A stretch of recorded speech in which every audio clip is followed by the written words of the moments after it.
আজকে জুম্মার দিন, এই যে সকালবেলা ঘুম থেকে উঠে গেলাম। আজকে কিন্তু উঠতে অনেকটা দেরি করেছি। তাই তো আপনাদের ভাইয়া রুটি নিয়ে আসছে, ব্রেড আর হচ্ছে ডিম সকালে নাস্তা করার জন্য। তো এমন একটা অভ্যাস হয়ে গেছে, যখনই বাসায় আসে আগে চেহারার দিকে না তাকিয়ে হাতের দিক তাকাই, কারণ প্রতিটা দিন কিছু না কিছু নিয়ে আসে। হঠাৎ যদি কিছু না নিয়ে আসে তো একটা হাসি দিয়ে দেই।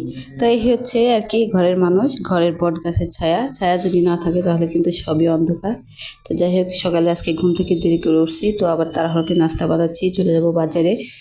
তো রুটিগুলো ভেজে দিচ্ছি, আমি কিন্তু এগুলো একটাও খাবো না, কারণ আমি এগুলো পছন্দ করি না। তো ওদের জন্য ভেজে দিচ্ছি, তো ওরা খাবে। ওদের খাওয়া হলেই আমি আর কি দ্রুত বাজারে চলে যাব। শুক্রবারের দিন আর কি বাজারটা তো আমি সবসময় নিজেই করি। তো এই জন্য আজকে দেরি হয়ে গেছে, খুবই তাড়াহুড়া করতেছি। আর এই রুটিগুলো আমার ঘরের সবাই পছন্দ করে, শুধু আমি একদম খেতে পারি না, কেন জানি আমার এই রুটি বেডই পছন্দ না। তারপরে একটু একটু খেতে পারি, দেখা যায় শুকনা রুটি যদি হয় ওইভাবে খেতে পারি, তাছাড়া কিন্তু এভাবে খেতে পারি না। তো এই তো রুটিগুলো সম্পূর্ণ ভেজে নিলাম কয়েকটা, তো ওদের দিয়ে দেব। তো আর আমি নাস্তা করবো আজকে, একটা মাছ আসছিল আমার জন্য, আমি মাছ খুব পছন্দ করি, তো এই মাছটাই আমি খাবো, আর কিছু খাবো না।